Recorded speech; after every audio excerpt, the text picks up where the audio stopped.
Congratulations to you for joining the best panel of this afternoon. We have an incredible lineup here. Really pleased to present my fellow panelists here on stage. We have Dr. James Perez, PhD Director of Innovation and Federal Programs at DECA Analytics. Mr. Tom Sullivan, Vice President for Small Business Policy at the U.S. Chamber of Commerce, and Ms. Cristina Tamayo, who's the Managing Director, Head of Endeavor Puerto Rico. Welcome. Thank you all. Today's conversation is really focused on corporate diplomacy and the various ways in which entrepreneurs should care about corporate diplomacy, why it matters, why having that mindset is beneficial for entrepreneurs, and also blending in parts of how it affects the digital economy as well. Before we get started, I'd love to go down the line and ask Tom and Cristina and James to quickly introduce themselves, a little bit about what your organization does. I mean, I think many people are familiar with Endeavor and DECA and the Chamber, but might be helpful to just spend a few minutes introducing yourselves, and then we can get into some questions. Well, thank you, and thank you for hosting this panel. I run small business policy at the U.S. Chamber of Commerce. We run a membership advocacy program for about 3 million businesses around the United States. That includes the membership of about 1,600 local, state, and regional chambers of commerce. A little bit more focused towards why we're here. We actually have 28 AmChams in the Latin America and Caribbean countries, and then 128 American chambers of commerce around the world. And we service those members as well as take the stories, the experiences, and the hopes of all of those members and turn that into advocacy campaigns. For me, primarily in Washington, D.C., but obviously the AmChams around the world, they focus their advocacy efforts in their local country and regional governments as well. So I like to say that I have the best job at the U.S. Chamber of Commerce because I get to lobby on behalf of small businesses every day and meet small businesses like a woman I met last night who has a jewelry business here in Puerto Rico, and I'll tell you a little bit more about her as this discussion goes on. But to actually get paid to do that is an incredible blessing. Not something I take for granted, but it's because of that and because of participating in these types of conferences that I do really have the best job at the U.S. Chamber. That's fantastic. Thank you, James. I'm a proud Chamber alum myself, so appreciate the work you do. Cristina? Nice. Well, I'm Cristina Tamayo. I'm Puerto Rican, born and raised, and I have the great honor of leading Endeavor in Puerto Rico. Endeavor is a global organization. It's been around for 28 years. Start in Latin America, and then it grew Europe, Asia, Africa, Middle East. We have 8 offices in the US. And it's essentially a huge network of people that are there to support the different ecosystems, entrepreneurial ecosystems in the markets where we have offices. So Puerto Rico is one of them. I'm personally very, very passionate about seeing the Puerto Rico entrepreneurship ecosystem thrive, and there are many, many ways, many factors that have to happen for that to happen and to continue to happen in the future. And definitely corporate diplomacy is part of that, so happy to talk about that. Fantastic. Mr. Perez, Dr. Perez. Yes, hi. Oh, great, you can hear me. I'm kind of a unique member of this panel in the sense that I've just joined DECA Analytics after 17 years in the Department of Economic Development and Commerce in the government of Puerto Rico, managing the Industrial Research and Development Program. In the month and a half that I've been roughly at DECA Analytics, and the reason why I was hired at DECA Analytics is to further support they are a comprehensive corporate service company serving predominantly small and medium enterprises, but most definitely across the board and across the range of industries and companies. And predominantly innovation-driven small and medium enterprises. So the innovation-based incentives and other resources to these companies that the government offers, as well as particular services that are tailored for these kinds of companies is their expertise. And so they were excited to have me join them and support that mission. And I'm very flattered and honored to join the company and further that mission. So I'm here to add perspective on public policy when it comes to that segment, innovation-driven small and medium enterprises, predominantly from my experience in government, as well through the lens and through the perspective of the new organization I just joined.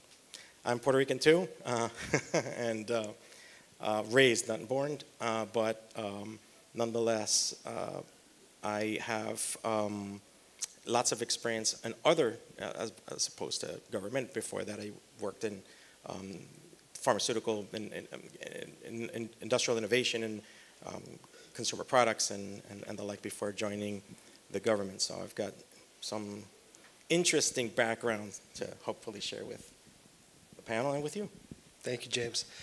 So quick introduction for myself. My name is Peru Trivedi. I live and work in Washington, D.C. I've been a longtime supporter and delegate at the GEC, GEN conferences. I work at the Meridian International Center. Meridian is a public diplomacy institution based in Washington that primarily serves the U.S. government. We work very closely with the U.S. Department of State, is our biggest funder, oldest funder, largest funder, to implement the sort of flagship public diplomacy initiatives for the U.S. government across the government. So working with the White House, working with the State Department. My role as head of external affairs, corporate affairs, is really the non-federal side of Meridian's business. So that involves many different things: communications, diplomatic engagement, and engaging foreign ambassadors in Washington. And part of that is corporate diplomacy. Corporate diplomacy, if you Google it, you'll probably find a couple of interesting hits on Google about corporate diplomacy. James was talking about the things he found on ChatGPT yesterday. Corporate diplomacy is sort of a nebulous definition of the way in which corporates, the private sector, let's get away from the word corporate, the private sector engages with government. This is in Meridian's theory of what corporate diplomacy is. I think it can be sort of best summed into the following statement, which is, if you're a enterprise, if you're a private sector entity looking to do business beyond your borders, to be a responsible global corporate citizen, to be a responsible member of your community, and to engage in conversations and at a multilateral level, at a government level, that affects decisions which affect your business, you need to engage in some form of corporate diplomacy. Each private sector company needs to have its own foreign policy. To have your own foreign policy, you need to have executives, teammates, colleagues in your company who can think and act and speak like diplomats do. These are skills that diplomats have, that they employ when they're dealing with other nation states and governments.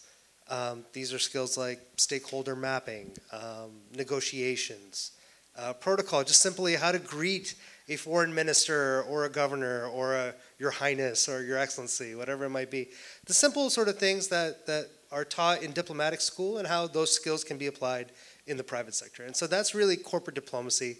And it's long been seen as the domain of large corporations, right? These are, and all three of you know this well, companies have large departments focused on corporate affairs and government affairs, and they engage with government regularly because a lot of the actions that are, or the decisions that are made in government directly affect their business as well. So the more involved they are at a government level, their risk mitigation increases, and they're able to see around the corner as to how government is thinking about their business, their industry, how can their company be better suited to take advantage of some of the things that are happening in government as well. It's not necessarily always roadblocks. Sometimes there's also ways in which they are looking to help certain industries. So that's kind of just a quick 101 on corporate diplomacy, and happy to answer any more questions on that. But I'm going to kick this off with a question for all three of you to begin with, and I have a few questions for each of you individually. First one is, now that we've said, yes, corporate diplomacy has the word corporate in it, first of all. That's the first word. So that, that makes you think of the Googles, the Chevrons, the Amazons, the large bulge bracket Fortune 100 companies.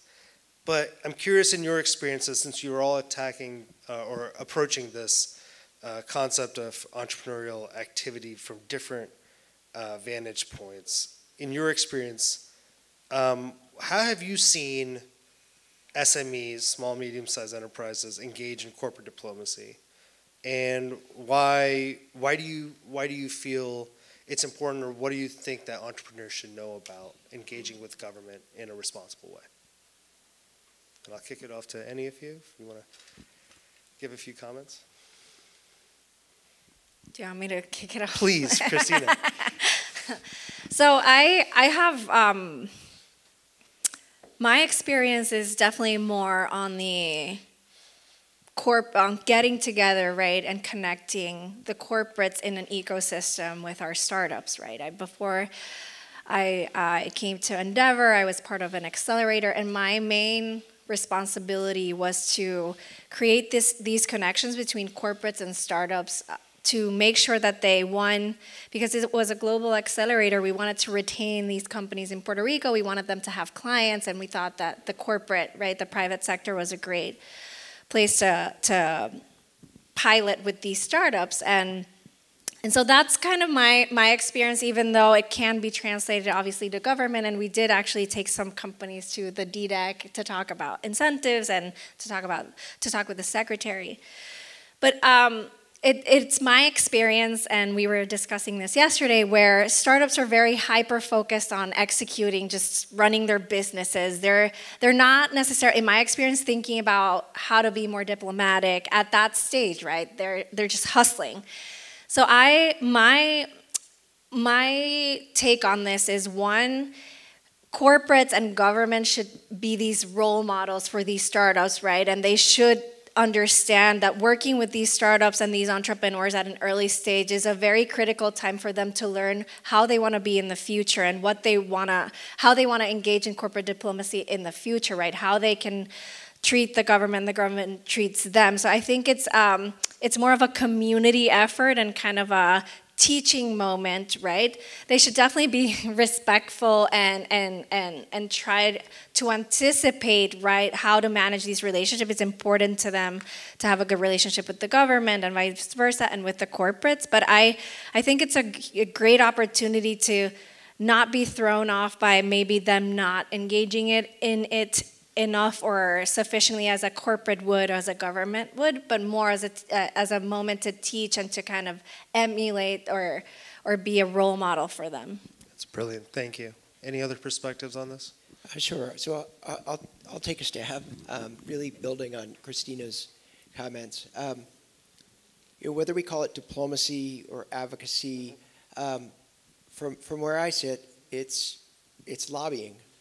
It's plain and simple lobbying. It is going to elected members of Congress, White House, foreign governments, and giving a perspective and then asking for something in return.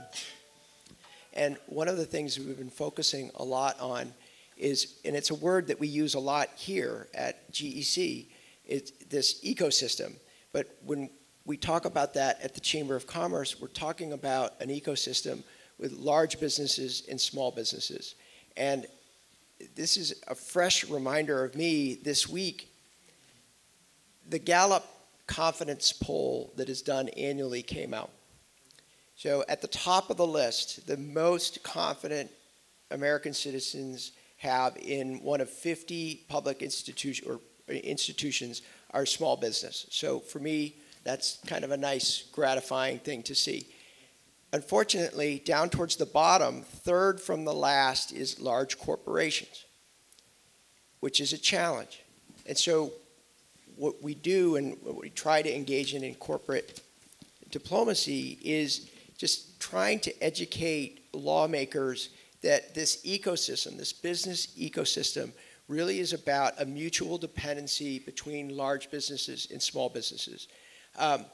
And quite frankly, we try to avoid those situations where there's a direct conflict.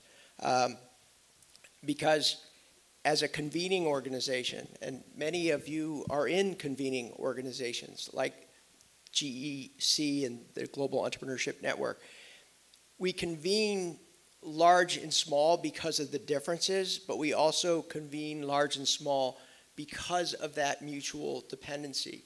And so when we go in and talk with lawmakers, we talk about, look, when you're lowering a tax rate or when you're looking at funding a particular part of government, if it affects a large business, this is the ripple effect on small business. If it affects a small business, this is the ripple effect on your largest employer in your congressional district or your country. And slowly, by hearing the stories, not from me, but from the actual small businesses and sometimes from the corporate leaders, they start to understand that this isn't an either or. From an eco perspective, it's a both. And when we talk about corporate diplomacy, we really try to put the emphasis on where can that diplomacy come from? Sometimes it comes from the large corporate leader. Like Jamie Dimon, the head of the largest bank in the United States, has access to some policymakers that some small businesses don't have access to. And we encourage him and Chase to be that diplomat. On the other hand, there's some access that some of my friends who are small business owners have that Jamie Dimon doesn't have. And so we try to convince, I'm thinking in particular, Adam and Amy, they run a cosmetic bag company out of Alexandria, Virginia.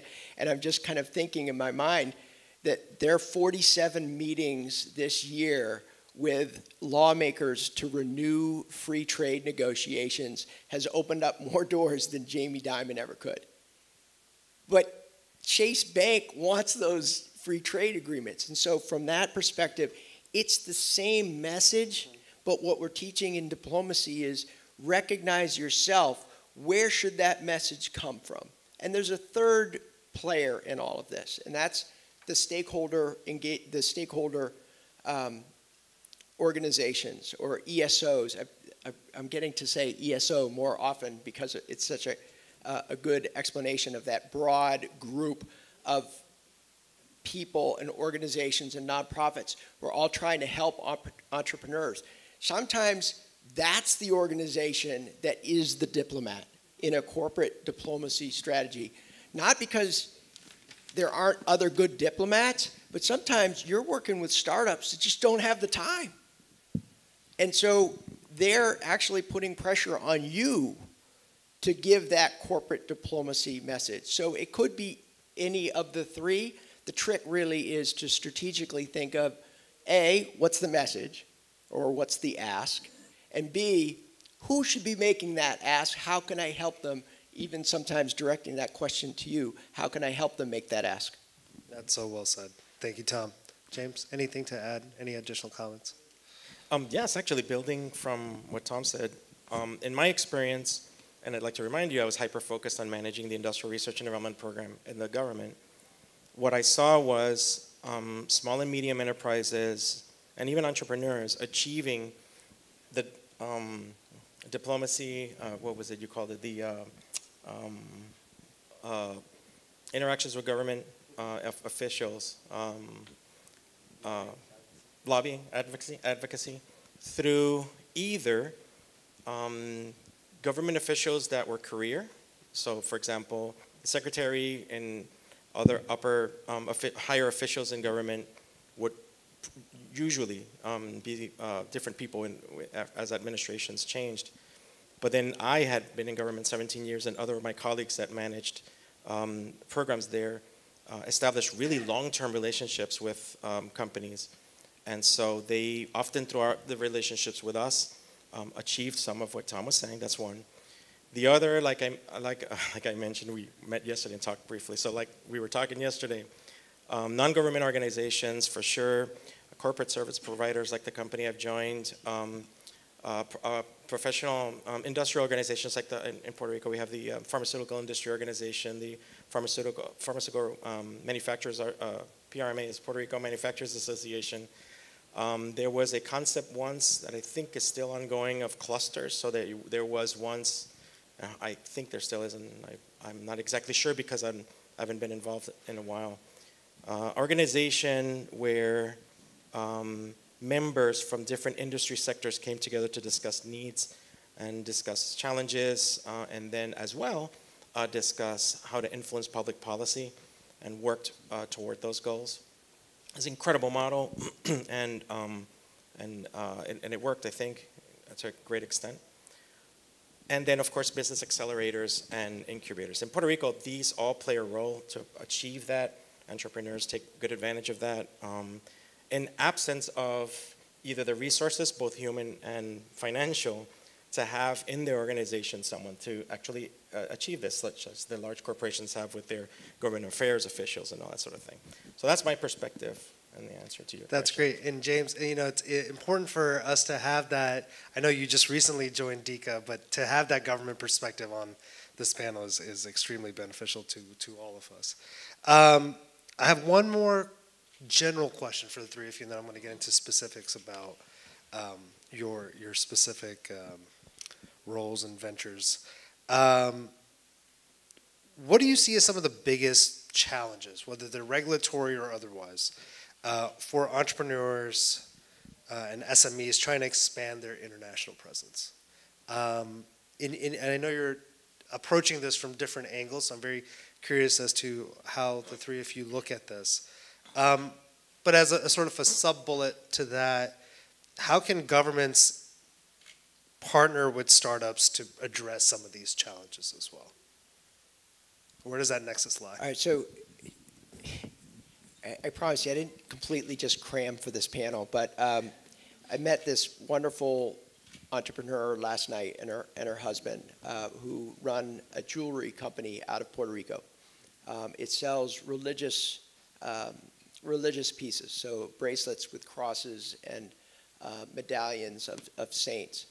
And she showed me this graph of Puerto Rico of the number of entrepreneurs who want to export, which is like 67%. And then she showed me on the same chart the graph of how many percentage of those entrepreneurs know about a series of programs that are paid for by their tax dollars to export. And it was like below 20%. So there's this obvious gap of reaching the global economy that exists. And I personally am a believer that more isn't necessarily the answer. You all are actually the answer. And what struck me by this wonderful dinner last night was the need to connect with your tribe.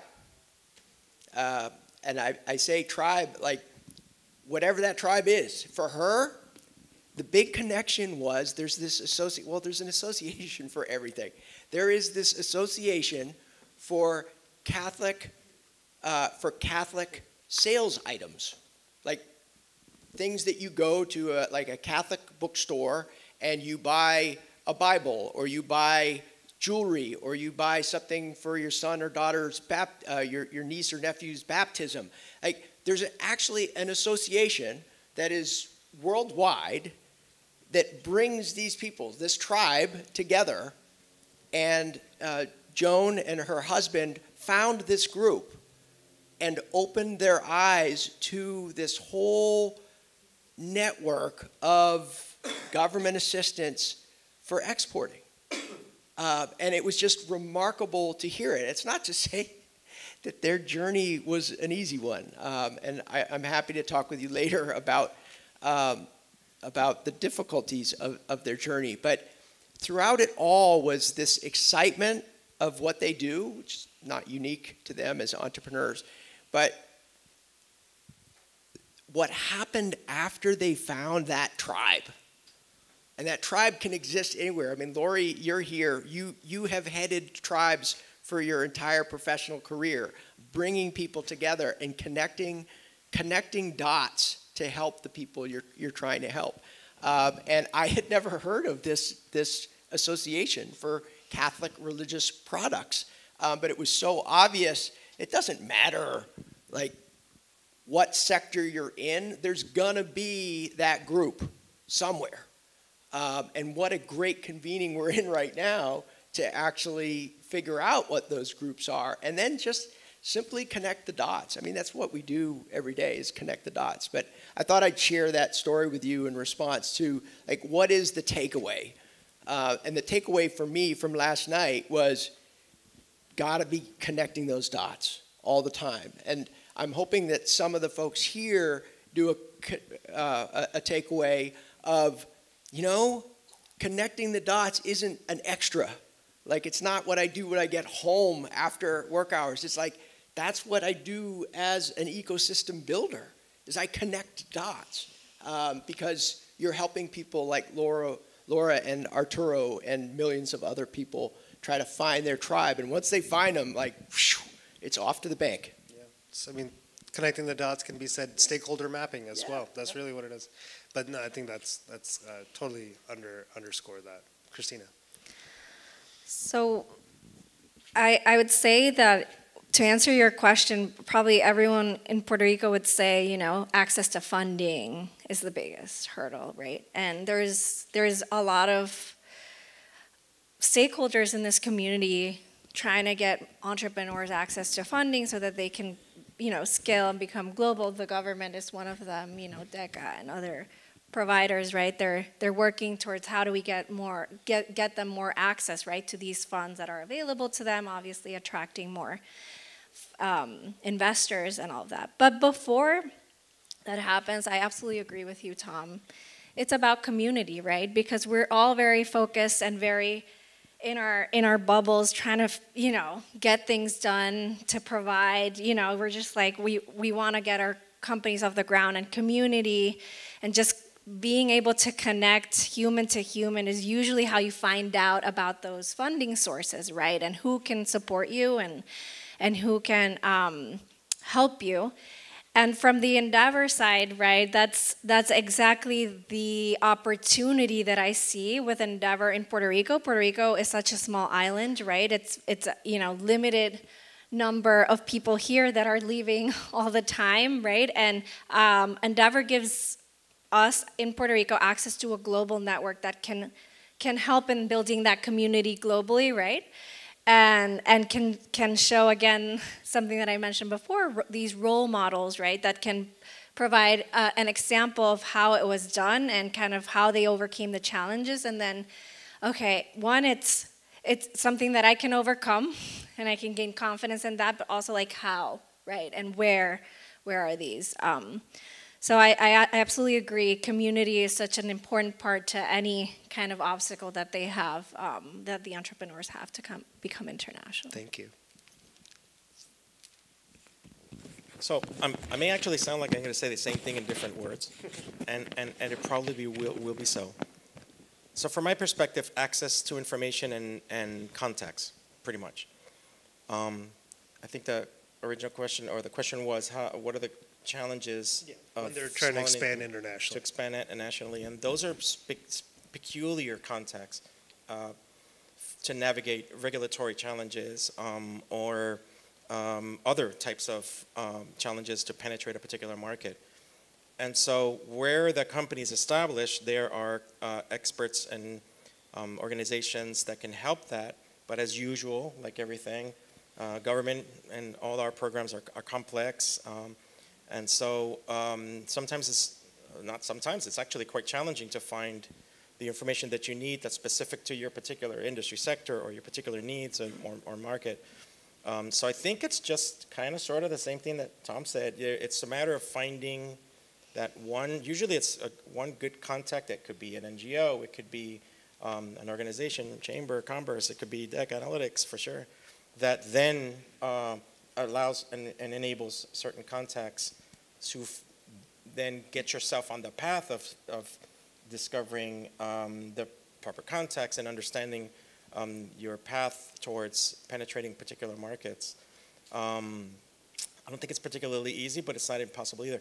I mean, things are more and more complex as we evolve, society does, and there's also super incredible tools to obtain and access information, so which makes it kind of sort of challenging in its own self. So it's again context. So usually a particular one or more certainly organization that can get you started to understand and as well obtain the context in the particular jurisdiction. I suppose. That's great. You know, I was talking to an entrepreneur last night as well. I have a little anecdote. It was in the e-mobility space, making electric scooters and electric passenger vehicles. And I was talking a little bit about my book, which is Corporate Diplomacy. And they said, yeah, oh, no, that makes sense. And mostly because maybe we're not at the stage to influence geopolitics, but we're very keenly aware, like if China invades Taiwan, what that does to our supply chain. And we've built in scenarios as to if we stopped getting semiconductors out of Taiwan, how that would affect our cash flow. What's the story we tell our investors, and what's our backup plan? And I said, oh, this is happening. Like, people are thinking this way. They're thinking very globally, even though they're focused on getting their next round of funding, they're in their Series B, whatever it might be. They're cognizant of the sort of geopolitical risks, the threat vectors that exist might be in a different jurisdiction or part of the world that you're not even doing business in or don't care to do business in, but it may indirectly, second, third order effects affect your business as well. So that was good to see. Christina, I want to ask you. I've been learning about Endeavor and its global footprint, especially in Puerto Rico, and meeting your great team here. Can you talk a little bit about organizations and like Endeavor or Endeavor specifically, how you bridge the gap between entrepreneurs and corporates, and what does that ecosystem development look like, and either in this Puerto Rico context or what Endeavor does globally? Sure. So as I said in the beginning, that's been the bulk of my experience with this, and as I said, it kind of became relevant because when I got this job that I mentioned in this accelerator of connecting startups with corporates, I saw that the startups were super eager to talk to corporates and to sell to corporates. And the corporates, I would say, like, the CEO was excited. They were like, yes, this is the future, innovation, yes. But then when you trickle that down to the people that are actually going to do this pilot and execute it, it just gets in the way of the day-to-day, and there's this whole thing around, this is a startup, like, it doesn't have experience, it doesn't have a track record, right? And it became very important for both parties to become aware of who they were talking to and why, and most importantly for me, why it was important for Puerto Rico, right? And as I said, one of the factors that I believe very firmly that will help Puerto Rico thrive and its ecosystem thrive is this collaboration between the corporates and the startups. And so a lot of the job that we did was trying to be the translators, right? Like, explain to the startups, don't worry if they don't respond right away. Like, this things take time, and they have to vet it with the legal team and the compliance team, and just making the startups aware of what the structure and the bureaucracy was inside. And yes, it's frustrating, but I'm working with them. And then I would go to the corporates and say, hey, if we want to retain these startups in Puerto Rico, and we want that to create more innovation in Puerto Rico and accelerate your business in this tech side, right? Like, we need to work a little faster, and they need to have a paid pilot because they need to finance this growth that they're in. So a lot of definitely corporate diplomacy in that work where it was not just about the transaction that we were trying to do, which was very important, obviously, but more about what the impact and the ripple effects of that would be for both sides, and then for the community that they're sitting in, right? So that's kind of the more on the Puerto Rico side, and then from the global side, Endeavor side, all of our offices work with corporates either globally or locally in our markets or in their markets, right? To kind of as well translate, help them work better together and understand why high impact entrepreneurship globally is very important for both sides. Yeah. Just a quick follow up on that. When you're I don't want to say pitching corporates, but at the end of the day, it's kind of pitching corporates. Yep. Talk to me a little bit about what the pitch looks like on operationalizing innovation. And this came up yesterday in our discussion. I'm curious just if you could riff a little bit on that for the audience. Sure. So a lot of the conversations with corporates is what I mentioned, the corporates understanding that this is a different type of vendor. And Tom, I know you mentioned this in one of your emails, which I thought was fascinating. But if you have a procurement process that takes 90 to 120 days, it's not going to fly with the startups. Like they won't survive those payment times, right? And so especially when we work with open innovation teams, which I do a lot now with other offices in Endeavor. It's about how do we get those fast track teams. I work with a particular corporate that has the Go Fast team, they call it. And it's a team that gets these requests from startups and they know they have to do everything in less than 30 days. And it's meaningful, being proactive and meaningful, intentional about that, right? You need to go fast because this is not going to work if you don't, and having someone at the top that agrees with it, and then just being very firm about it all the time. So that's the conversations that we have and the importance around that. And I would say the other thing is that empathy is part of diplomacy, right? But for startups, they need to understand that these are humans, these are corporate managers, directors, that they have their KPIs and their objectives, right? Their incentives internally. And that is what is going to drive them to do something faster versus slower, take time out of their day. And just working with them with that instead of against them is very, very important. So just everyone kind of being empathetic about each other's situation and then being very transparent about things that cannot change. There's some things we can't make corporates change because of their structure, but there's some things that we can kind of nudge and move along. Yeah, that's all well said.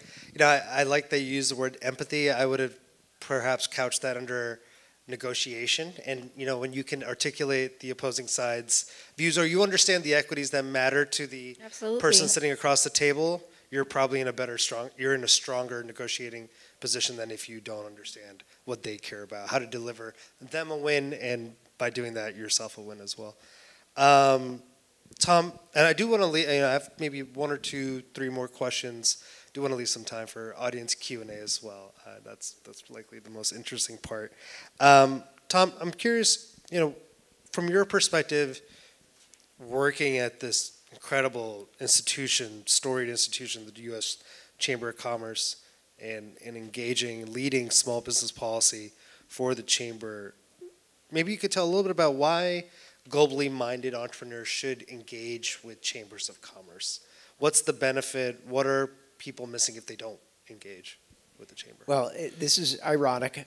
For the broader audience, I should be asking Peru this question because in a previous life he led was one of the leaders in the U.S.-India Business Chamber of Commerce, and so he could answer that question better than I could. But I'll take a stab.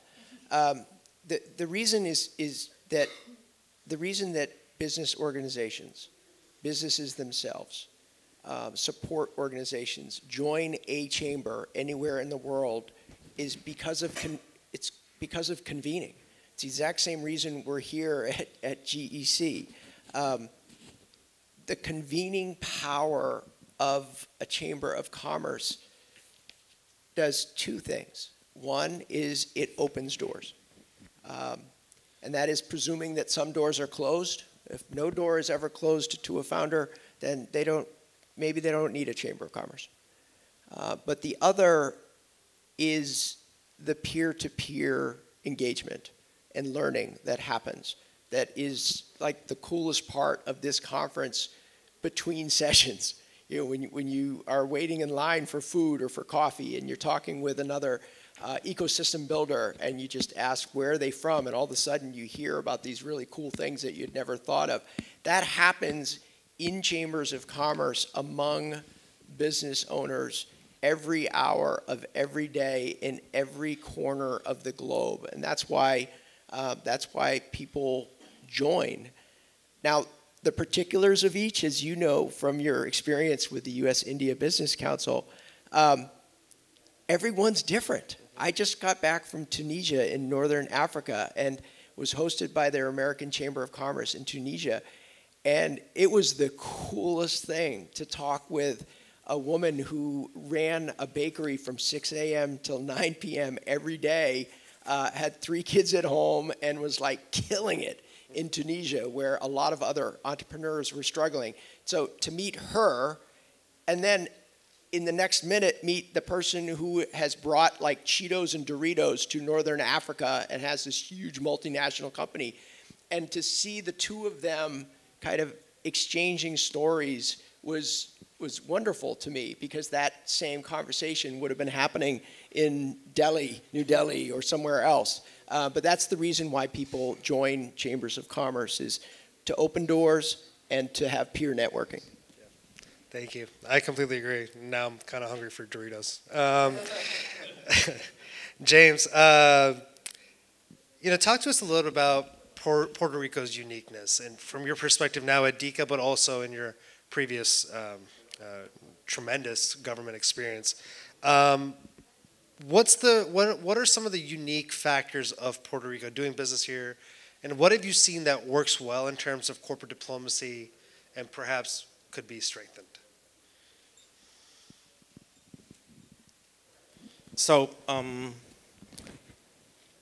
one of the unique, aside from tax advantages, the tax structure in Puerto Rico, the corporate tax, and other incentives that have been designed for not only benefiting companies in from all industry sectors, but as well small and medium enterprises and the like. It's a U.S. territory, so we have a strong regulatory structure, good access to the U.S. market, which is rather large. Our geographic location also has made us afforded us good relationships with Central and some of the South American northern coast countries. The government of Puerto Rico has made efforts as well to establish relationships with Panama, Colombia, the Dominican Republic, for example, in recent years. So then there's these already pre-established relationships that afford perhaps access to those markets too. But it's really the strategic geographic location of the island and its relationship with the United States, the fact that intellectual property protections that are essentially the U.S. federal laws apply here, and in that regard makes any company that wants to establish a operation with the expectation to penetrate other markets, especially the U.S. market, it makes Puerto Rico particularly unique. I want to argue that our size as well, because in this whole topic of establishing contacts and how important it is because of the size of the island. I think Christina was mentioning this. Everybody knows everybody. I mean, one of our partners at DECA knows everybody, and I do mean everybody. And so, Aurelio is really good at that. And so that helps too, right? A great deal, especially along the lines of the topics that we were mentioning, relationships with key partners in the U.S., some specific jurisdictions that with which Puerto Rico has had a unique relationship, such as New York and Illinois, Chicago, and D.C., and as well the West Coast. But in general, very much in general, the regulatory, the business as well, infrastructure in Puerto Rico is very mature. There's service providers, there is and infrastructure for those that are in the tangibles industries as well as the intangibles industry that makes Puerto Rico unique. And this comes from decades of extraordinary manufacturing prowess. So Puerto Rico has been, actually, you didn't even know this when I told you yesterday, about 50% of Puerto Rico's economy is based on high technology manufacturing. This comes from decades of a history of pharmaceutical manufacturing in Puerto Rico, which has evolved to high technology manufacturing. So bioprocess, biopharmaceuticals, medical devices, which are very complex products that require very complex manufacturing processes, automation and robotics, all of which have been developed on the island as a competency for years. And although most of those industrial activities come from Fortune 500 multinational companies, or I should say because of it, the resources required to accomplish this and move raw materials into the island and move products outside of the island, and all the legal aspects of that is well established and well developed here. And small and medium enterprises and startups benefit from that. So that's another one of the biggest, I would argue, benefits of doing business in Puerto Rico. That's excellent. Yeah, I will say I obviously knew about the chamber. I worked there. Endeavor is also a global brand. I was not familiar with Deca Analytics, and then I came here, and it seems like everybody knows what Deca Analytics does. So congratulations on your success. It's working. I'm going to go a little off script here. I put my papers away. I'm going to ask a question to the three of you. Quickly, in a minute or less, describe a little lightning round. What's the conversation that we should be having that is not being had? And that doesn't have to relate to corporate diplomacy. It doesn't have to relate to SMEs. But what's the thing that you think is the conversation that is not being covered either in this great conference or otherwise when it comes to small business policy? So I'll take a first stab, and this is directed at myself as well as anybody else. I've got to do a better job of connecting the stories and information and advocacy priorities to how it affects everyday's lives. And I challenge each of you to really dig into the fact that any small business owner you're helping is helping a community, and really narrowing in on that connection. Because what I saw in that Gallup poll of public confidence today that is really scary is that we're not doing a good enough job of connecting. Why is it important for a pharmaceutical company to be in Puerto Rico? And the answer that many of you know is because of the 200 to 300 small business owners, in part, that they're supporting, and the communities and the jobs that are providing bank accounts for their employees. Like, I've got to do a better job of making that connection of how a corporation and how an SME are codependent, and how that codependency helps a community. That's brilliant. Thank you. So, not sure if this is a conversation that's being had here, but it's definitely on our minds at Endeavor, and it's not part of our mandate, and it's talent on the island and off the island that we can bring to the island to develop the existing talent that we have for the jobs of the future. I think it's something that we need to invest in. I know the government is investing. They have this wonderful initiative called 21st Century Tech Force that is developing talent for the island, but then we have to connect that talent to actual jobs that have impact here, to the entrepreneurs.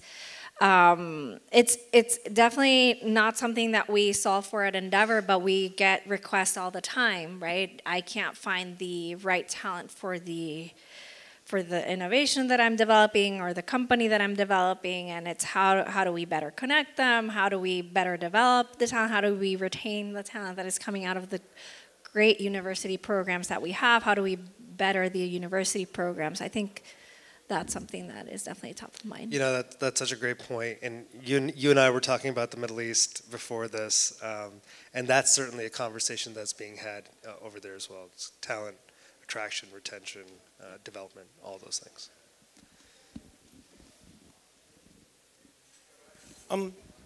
So I wanted to share something that I think would hopefully stimulate thought in the audience that stems from my experience and my efforts in government, and most certainly the efforts I will continue in data analytics.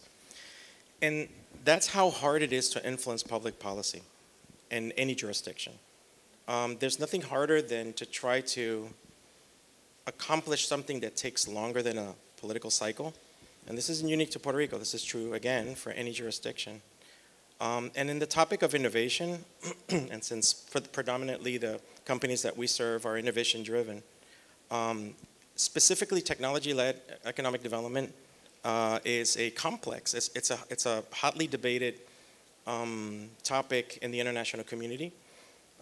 And the OECD does a great job summarizing and analyzing and studying public policies that different countries and jurisdictions have put to the test and or have implemented, and sliced it out as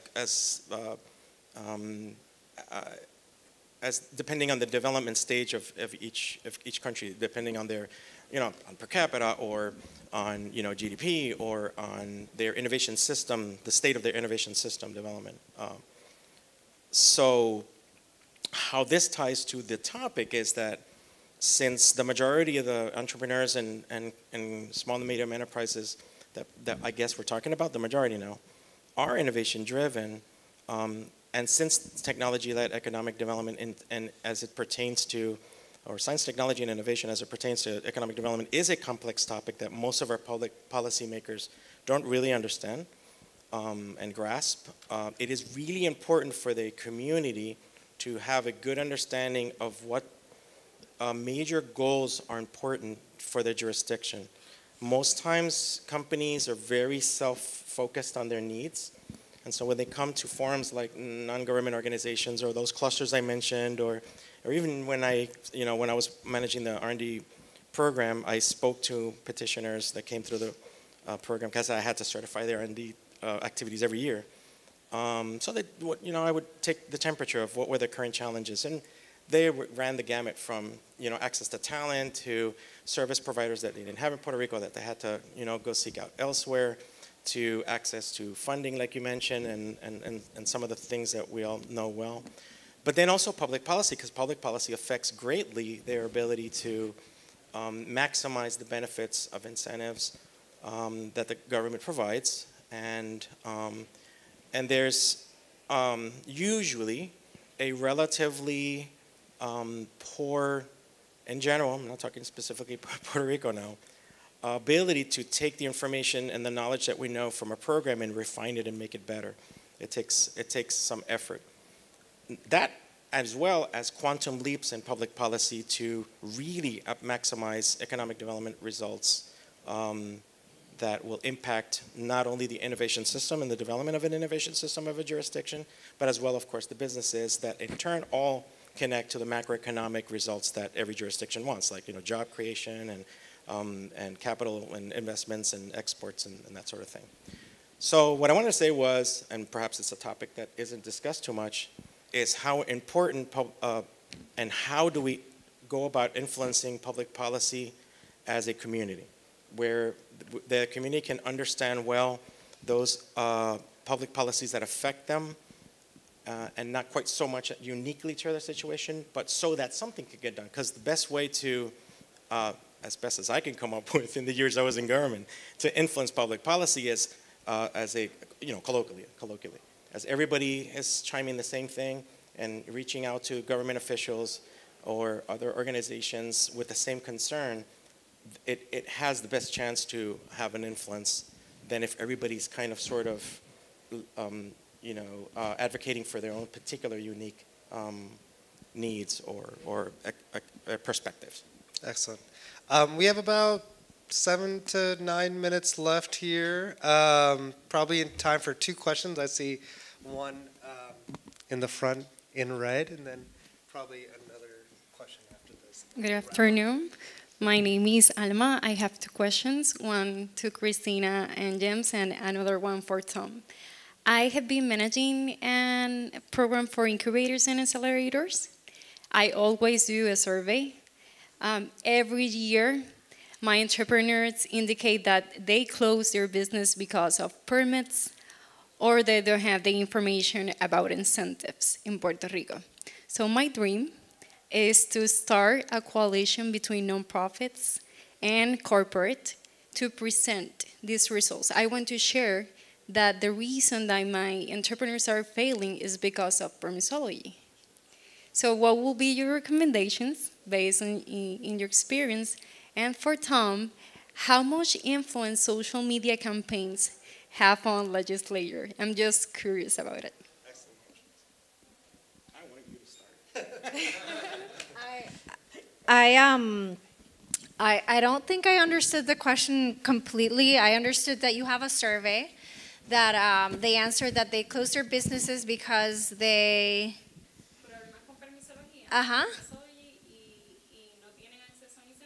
Okay. So we found that there's, as Tom was mentioning, we have to still connecting the dots. We already contract lawyers and people that can provide to them that information. However, it's something that I think it's common between the nonprofits that are supporting entrepreneurs in Puerto Rico. So what will be your recommendation in case we invest our time and money to start a group of corporates and nonprofits that want to present to the government? We have to do something about this. So I'll just share something that I know worked at some point. When I started at the accelerator that I worked at, Parallel 18, we had all these entrepreneurs in the program, and we wanted them to get tax incentives because we thought that they should get them as early as possible, even if they weren't gonna, have to pay taxes for any time soon. And this sounds terrible, but we forced them. We brought in the service providers that helped them fill out everything pro bono. We did like a whole. So this was all in collaboration with the government, in collaboration with the private sector, the service firms, and the NGO, which was Parallel 18, right? And we made it easier for them to do it. They had a lot of objections that they still have. Adriana and I have been talking about it. And we would say, don't worry about that. We'll worry about that in the future. And the ones that did get them like that, they now say, like, it was extremely beneficial to get it. But what I want to highlight is that, as you mentioned, this proactive collaboration between these players has worked in the past, and I do believe that it can still work. And I know DECA is doing a lot of things with these NGOs and these accelerators to kind of help these entrepreneurs understand the benefits. But most of all, I think what we need to do is to them understand that they need to invest a little bit of time in this. It will take a little bit of time that they feel like it's, I don't have it because I need to grow my business. I understand. But just them explaining to them how this is going to benefit them in the future and providing concrete examples, which I know you have, works. And then once they are over that hump, these collaborations are key, right? Getting the government on board was certainly very critical at that point, right? Because they were receiving all of these applications at the same time, and but it was a community effort, right? We wanted to help this specific community of startups, and the government was on board. I know the government right now would be on board. I don't know the coming government, but I'm sure, it's worth a try. May I ask what type of entrepreneurs, what industry sector, perchance?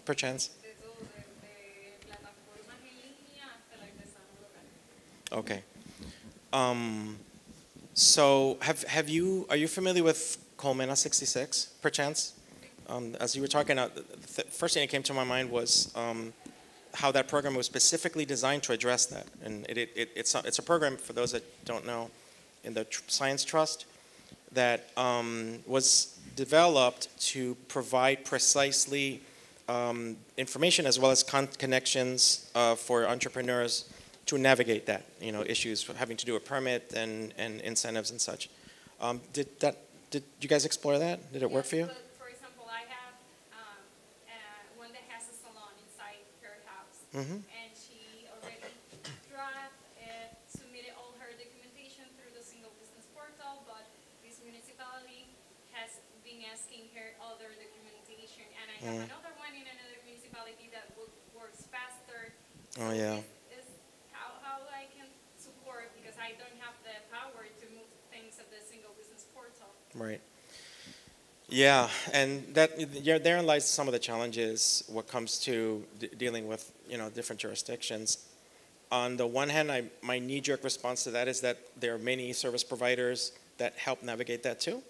But then I'm fully aware that someone, for example, that's trying to start up a art or artisanal business might have very limited resources to, say, for example, procure the services of DECA or one of the law firms that would most definitely help because they have relationships in different municipalities. Did you mention that Colmena was somewhat or not necessarily as effective? We use Colmena to refer if you're in early stage or advanced, where you can fit it. Actually, we refer participants to other programs because we want to refer them to the perfect program depending in what industry they are. Right. So that would be my first response. And to add to what Christina said, in the years that I was in government, I saw a slow transition from our historic focus on specific industry sectors as well, large multinational companies, to small and medium enterprises and entrepreneurship and startups, as everybody recognizes that as a super strong pillar of economic development. So I feel, and I think the secretary is around, and that my ex-boss is around, in participating here, of course. But I'm positive that these are initiatives that are not off the table, even if we change in a political cycle. And this particular initiative that you mentioned would most definitely be something that might be worth, revisiting, and we most certainly can help support that as well. But I would think that the easiest, most quickest, and accessible resource would be Colmena 66 and any of their contacts. If I had a quickest solution and answer to that question. So in answer to your question about should social media be used as part of advocacy campaign, yes. Really pretty simple answer. My only kind of cautionary note is that social media is one tool in a very large toolbox. I've never seen social media in itself get a law, policy supported or opposed on its own. So very valuable tool. If it's not in your toolbox, it has to be. We are out of time, but I do want to just take one last question from Mr. Marlon here. If you could just close it. Thank you very much. I'm Marlon Joseph, and I'm from Guyana. And I was asking my colleague at the back there, I wonder if they've been to the Caribbean. Because while we all share similar challenge as it relates to influencing policies and policymakers that have no clue about business management, making policies, there's several things in the Caribbean that we're affected by. For instance, with the chambers of commerce, when persons join them, you would hear challenges as to access to information, and only a certain group of people are benefiting from opportunities that are there. They focus mainly on large businesses and corporations, and no attention is placed on the small and medium-sized businesses. And even though my business, my network is there to network, we've had to adopt the rules of a Chamber of Commerce to be able to meet other chambers of commerce from different countries to be able to strengthen our relationship so that we can come back and be more competitive and to advocate for the needs of small and medium-sized businesses. Also, there are other challenges we face. which is also access to information and all of these things. So my question is, what other methods do you think we can implement so that we can be able to add value towards the businesses that we serve, as well as to be able to have a global reach?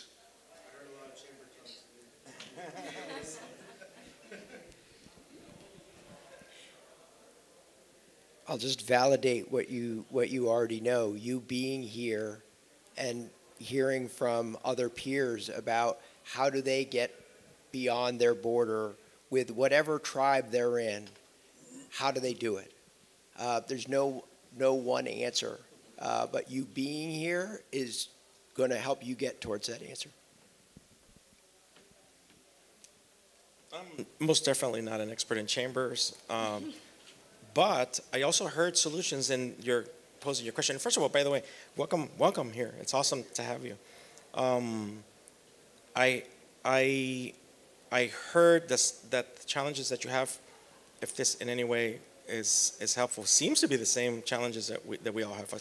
So some of the things that we actually spoke about on stage, the whole tribe or network of folks.